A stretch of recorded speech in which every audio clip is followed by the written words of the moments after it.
If you haven't seen the previous video in this series, follow the link on your screen or click the link in the description or pinned comment below.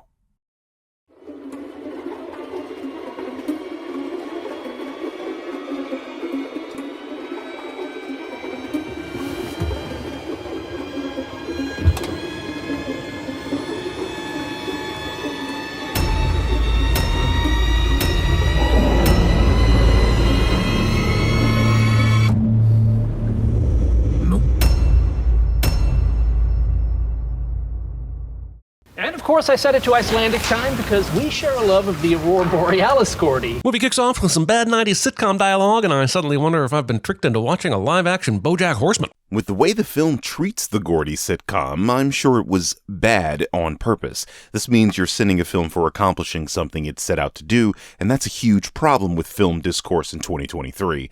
Everyone thinks they know better than the filmmakers, and yet they miss when things are being done on purpose. Somehow you'd think that a man who can send a rocket into space would be able to manage a halfway decent birthday present. This false equivalence being passed off as comedy in the audio track to your fake sitcom. Again, a double sin for the same issue. Explain how this is functionally any different than the first sin. You're saying the sitcom's dialogue is bad and or a sin.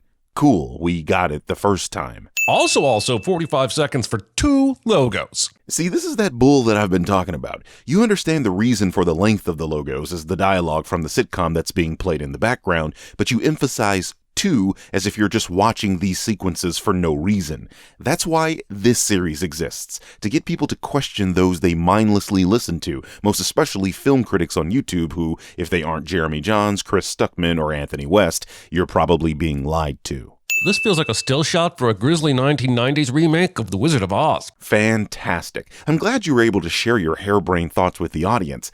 I guess my main question is, what the hell does that have to do with everything wrong with Nope? You saying this is something wrong with Nope? Okay, why is this feeling like a steal from a remake of The Wizard of Oz a bad thing? You got nothing, right? You just wanted to make sure something important to the film makes it into your video even though you actually have nothing to say about it, right? Oh, and they already kinda did that. It's called Return to Oz, and it was fucking fantastic. Also, it's so goddamn obvious that this shoe means something, and I love that. But are we supposed to have fun not knowing what it means until we consult second, third, and fourth sources? I thought that was the fun of film discourse up until recently.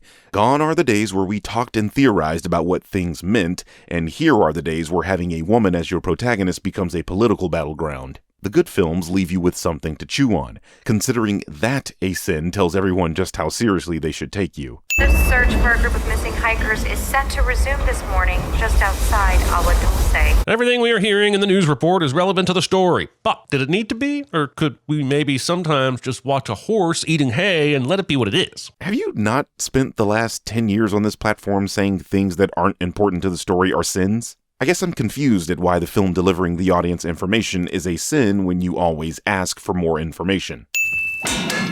This debris is the pocket remnants of some hikers that had recently been feasted on. So where's all the blood? The next time Denim Dan dines and purges, it will cover a whole house with blood. Here I would at least expect a light drizzle. At this point in their abduction, they haven't yet gotten consumed. Or masticated. In the scene with the blood, Jean Jacket is regurgitating, trying to spit up the horse decoy. This is why all throughout the scene you can still hear people screaming, and in the one you're talking about, you can't. Pops! That's all we get is 2 minutes of Keith David. You had Keith David and you went the 2 minutes route? He and Roddy Piper beat each other up longer than this. They live. No, he did! Oh, hush you. I remember what you said about Keith David's voice in the Princess and the Frog video. Also, I don't know if I like your take on African-American vernacular right there. Whenever white people try to speak it, it always comes across as racist for some reason. Like, the lack of flavor just makes it sound like you're making fun of us. So the sin here is, that's racist. Nigga. The man's been dead for almost 200 years, but you still can't trust Thomas Jefferson around black people. That was pretty funny, but this is one of those times where you should just ding the ding, but not raise the sin count. You know, like what I'm going to do, since I like the joke but needed to chastise you for something. Also, would they have given OJ this coin so soon? Or at all, for that matter? Is this not evidence in an unexplained death? Okay, I could maybe see this being a representation of the police not doing their due diligence in the situation, and if that's the case, the movie will just have to receive this sin on behalf of poor police work. I really don't see why not, considering this isn't a homicide case and it isn't a murder weapon. OJ probably asked what the hell happened, and they gave him the coin saying, this. I've said this before, but this is one of those instances where the film answers a question you're asking in a roundabout way. The answer is the police ruled this as an accident, and you later learn they believe the objects fell from a plane. Having a key with one ring. A ring with one key. One key to rule them all. Jeremy makes a pop culture reference. 1 minute of viewing the inside of this sphincter without knowing that we're inside a sphincter. How is this not worthy of a sin-off? This is one of the best things about watching a Jordan Peele movie. He hides things like this in plain sight, and it's not until a second watch that you start to pick them up. Your name is OJ? This is an extremely strange way to show that this washed-up actor on a commercial set might be OJist. Yeah, it's a Gen X filmmaker making an OJ joke. They still think those are funny. But I mean, you have to admit, anyone being nicknamed OJ is going to garner some type of reaction. Think about all the people watching this video that haven't seen this movie when you mentioned the name back in Sin 13. Considering the nature of that sin, I'm almost certain someone thought you were making an OJ Simpson joke. Now, I know you guys know Edward Muybridge. We do not. I don't think I can name a bigger sin than a channel literally named Cinema that does not know one of the pioneers of cinema. He's just begging you guys to unsubscribe. That's why back at the Haywood Ranch, as the only black-owned horse trainers in Hollywood, we like to say since the moment pictures could move, we had skin in the game. This presentation deserves a whole lot more reaction to it, and that's probably the point, and it might even be true to life, but it feels like Emerald's spiel is too good to get just an isolated, embarrassed chuckle from the director. That's exactly the point. When it's brought up how black people have been integral to the fabric and culture of this country, you get crickets in the best case, or met with outright antagonism in the worst. That's why this scene is so effective. It's them saying, we don't care what you've done for us, we just want to use you. Again, this should be another sin-off. Your dad left an enormous hole, I know that, but don't worry, there'll be others. I know that this is the guy who probably got Otis and Emerald the job, but who the f*** is this guy? He just showed up out of nowhere. This could have just as easily been one of the people on set we saw earlier, but they went with some random dude, stuck a northern exposure cap on his head, and put him in the film. Again, this is another instance of the film answering a question before you've asked it, and amazingly, you still ask that question. It's clearly the guy that got them the work. The film presents a minor character, and through dialogue and context, you understand these people have history. It's as simple as that, and you've made this into a huge deal. Oh, the well is a camera too. It's like everything in this movie is a fucking camera. I bet the goddamn villain is a camera. Could you imagine? It's almost like that's what they were going for, or something. Why does the poster for Kid Sheriff look way too much like the poster for Holes? It's almost like that's what they were going for, or something. These scissors on display for us to see are in no way related to making crafts. Jeremy makes an Us pop culture reference that isn't a sin. You know, I don't think anyone's ever accused Mad Magazine of being topical, but what the f*** are they doing flame-broiling Dante's Peak in July 1997 when that movie came out in February? In the real July 1997, Mad went after Batman and Robin, which was a recent release. Of course, Mad also went after July's Air Force One in December of 1997, so the sin, as always, is Mad. So what you're saying is you contradicted your own sin within that sin, and that the film does in fact line up with reality? Thanks. Gordy's Home began airing in the fall of '96, and it was an immediate hit. Movie wants me to believe that Gordy's Home had a chance against Everybody Loves Raymond, Moesha, Spin City, Third Rock from the Sun, Seventh Heaven, Sabrina the Teenage Witch, Nash Bridges, The Jamie Foxx Show, Kenan and Kel, Arthur, Hey Arnold, Dexter's Laboratory. You know what? I can't tell if 96's TV lineup was stacked or if I just watched way too much television. It could also be that none of those shows existed in this universe. You know, on account of this movie having a different Mad issue than the one in reality. You always do this, trying to assert our reality on the reality of a film universe. This is why you and the morons you've bred on YouTube believe that magic has to have rules, because you think movies are subject to the rules in our world. They're not. That's why we call them fiction. This Dutch couple paid me $50K to come in here and spend the night. Those who don't respect other people's cultures, and the Dutch. Jeremy makes an Austin Powers pop culture reference that isn't a sin of the... Also, while SNL has been known to push boundaries, would they have made a sketch about a TV show where a chimp actually killed actors on set? Well, not the pussy SNL of today, no. Yeah, I'm gonna have to go ahead and look that one up on YouTube. Details, you know. The typical reaction you receive after telling someone about CinemaSins somehow makes it into the script. The fact you think people go to you guys for details is hilarious, even if you might be right. So the sin here is for, as always, your dumbass audience. I was supposed to get the train jean jacket, but then Pops got some Western and jean jacket wasn't mine no more. It was Scorpion King, actually. It wasn't a Western. Dashing your daughter's dreams over the Scorpion King. Since you've never been an actor or worked on a set, let me give you a bit of information as a person that has. The money is green. You see, a lot of people like to make fun of what other people do for a living. I, myself, get flack for talking about films and playing games because some people's idea of a job is sitting in traffic for an hour, clocking in at a place they don't want to be, and taking orders from someone they don't even like. But my point is, the money is still green. While you make fun of the Scorpion King, the production still paid a lot of money to those that worked the set. The Scorpion King might have been bad, but a $10,000 check for a few days' work isn't bad at all. Busters and stuff in the machine? In the shell. Oh, I got it. Sam Wheat in the shell. No, wait. Sam Wheat on the half shell. God, turtles on the half shell. My dude, this is not the Everything Everywhere All at Once video. Boom. Power now. See? Wow.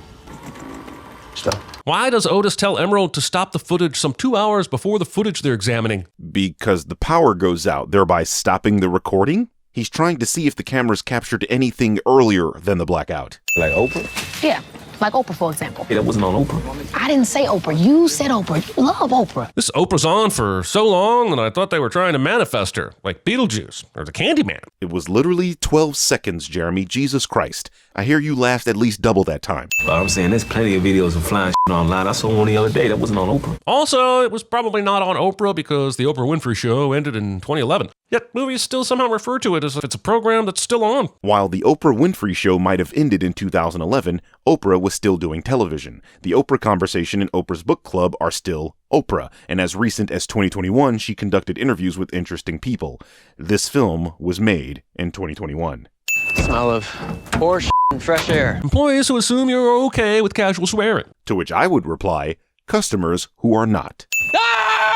Whoa. Angel is not immediately asked to leave. I mean, he is delivering equipment that will make them internationally famous and rich, so... So they changed the name to UAPs. No one knows what the a UAP is. All I'm going to say is that my college girlfriend had UAP long before Cardi B came out with WAP. So some people do know whether they want to or not. Nobody wants to hear about the ugly-ass pustules on your hand, Jeremy. Jesus. OJ goes through the trouble of making this VFX ball that looks very similar to the one that spooked Lucky on set earlier. Now, I, for one, am very interested to see how this tool will factor into the story. This is great, because we never see this thing again for the rest of this movie. You don't need to. OJ is a horse wrangler. Take some time to let that sink in. I understand that you believe his job is searching for UFOs, but he's still taking care of his real responsibility. He saw how violently Lucky reacted to this device, so he's building one to desensitize his horses to them. That's it, that's all.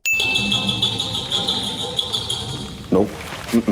Nope, I'm out. Nope in your heart is worth 2 in the barn. Sending this scene, that's worth these many sins. Also, movie raises our expectations about an alien encounter just so it can all over us. This is like those asshole kids in Jaws who put a fin on their back as a practical joke and panics an entire beach and distracted everyone so that the real Jaws could murder that one dude in the orange rowboat. This is not like that at all, considering these kids are cosplaying as an alien we never get to see. The kids in Jaws were playing as sharks. Jean Jacket isn't an alien.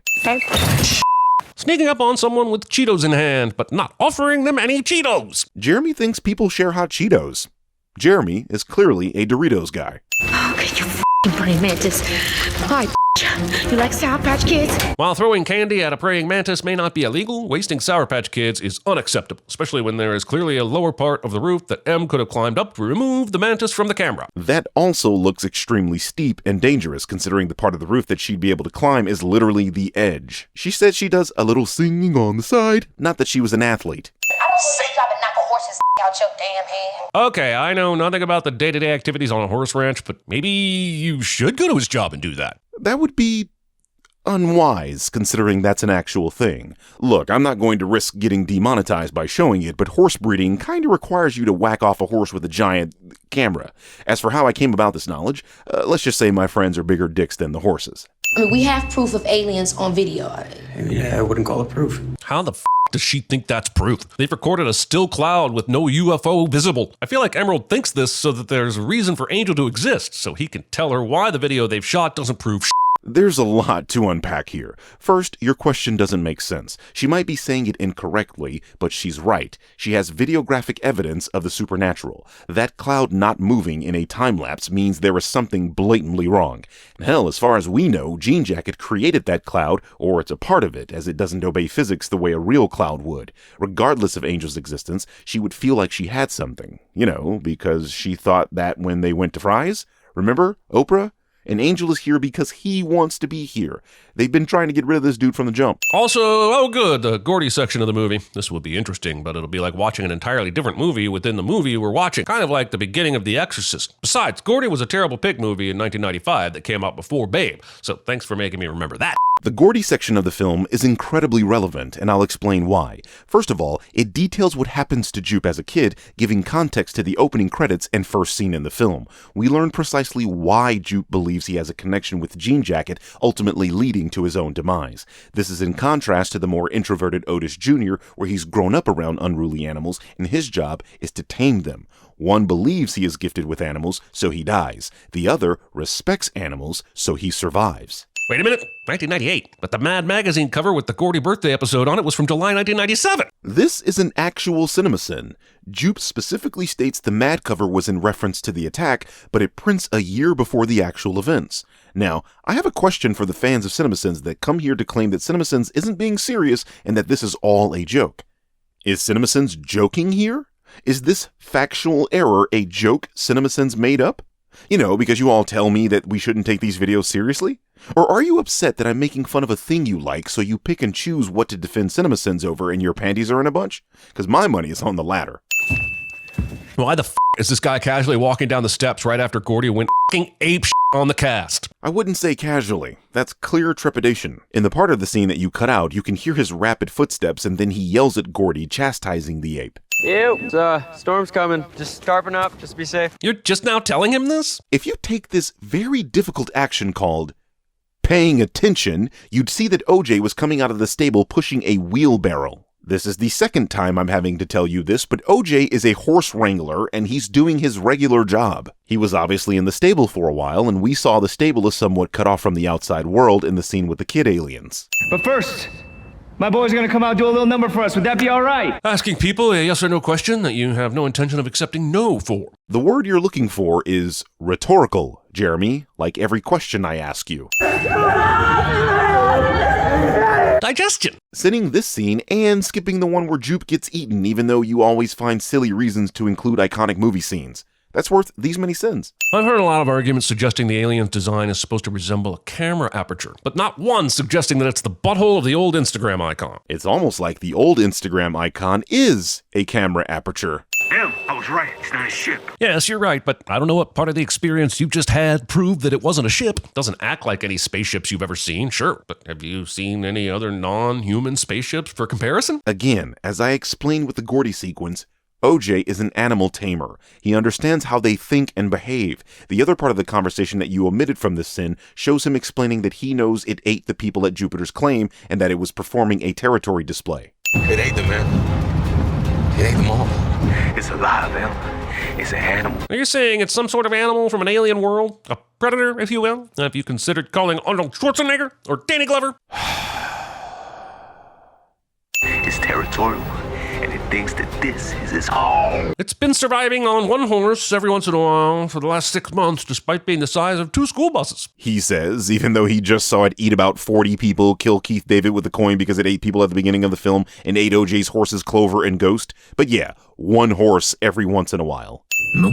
We've been through every kind of nope there is. A little bitty stinging nope, and a big old fat nope. Nope that flew in sideways, and sometimes nope even seemed to come straight up from underneath. Sending this scene. That's worth these many sins. We're not going to tempt fate by playing the slowed down version of the Corey Hart mega hit Sunglasses at Night, but why the is it playing in slow motion? Yes, I understand that means the alien monster thing is probably close, so that's why it's only playing at half power, but The headlights of this van are fully on, and they should at least be flickering or strobing a little bit. I've got to admit, hearing the song slowed down definitely gives this scene an eerie soundtrack, which is more than likely 100% the goal, but I'm still sinning the out of it. And the only reason you're sinning it is because the headlights on the van aren't flickering. Amazing. You detail plenty of reasons why the scene is great, even stating that you understood the goal of the scene, but you took all of that away because the headlights aren't strobing. Knees too pointy, 0 out of 10. Don't look at the eyes, please. It is one big, huge convenience that Levi's Sky Monster obeys the same don't look it in the sphincter rules that Lucky and Gordy go by. Well, it's a movie monster, and it abides by the rules the filmmakers gave it. Kinda crazy, huh? Like, why can't Godzilla just fly? I mean, he's got laser breath, so why can't he fly? Why can't E.T. just teleport home? I mean, he's an alien, right? Sheesh, these movies don't make a lick of sense. Heart to heart, bro. You know, like, read the room. Acronyms made from all one-syllable words that you still have to explain. You know, ever since the Doctor Strange video, you've been whining about acronyms and the syllables those words have as if that has any correlation to why people use acronyms. Like you actually believe acronyms exist because the words have too many syllables, and I can assure you that's not the reason people acronymize things. Every animal got rules, right? We know what it wants, and we know how it comes, so... You don't really know Angel would be excellent at CinemaSins. And OJ would be excellent at the Birdman, considering he's the one that found out Jean Jacket won't attack if you don't look at it, that it's an animal and not a ship, and that it can be lured. Look, I know Otis tried a thing one time and it worked, but before yesterday, the alien was fine eating horses and the occasional hiker. Then it ate a whole audience. Its behavior is erratic at best. No, it's not erratic at all. It eats alive things. That's clearly the mark of a carnivorous predator. That was Juke. He got caught up trying to tame a predator. You can't do that. You gotta enter an agreement with one. Oh. Huh? You don't turn your back on a bear. You don't wear red around the boards like that. In the middle of the plan to get evidence of the alien predator, Otis starts spouting out his advice for a successful career on Wall Street. See? Completely ignoring the fact that OJ understands animals and is currently the only one that knows what he's talking about. This helmet is all symbolism over function. Not true. This visor actually exists. You believe he can't see out of it, but I remind the audience, even if I didn't show you this visor, mirrored glasses are literally a thing. Jeremy thinks that because he's never seen anything like this before, it doesn't exist. It's kind of f***ed up that the tube man's eyes count as f***ing eyes to the alien. Why wouldn't they count, though? Don't they look like eyes? To this creature that couldn't tell the difference between a real horse and a decoy, do you really think it should be able to tell? Lucky should have been named Convenience. Irony. With the alien this close, why does the motorcycle still have power? Because it's actually not that close. It's just really f***ing big. My liking of the Akira slide doesn't make it necessary for this scenario or mean the physics involved is any less confusing. Who gives a shit? You're watching a movie with a giant parachute that eats horses. Why are you concerned with physics at this moment, you goddamn goofball? I don't know, but you don't either.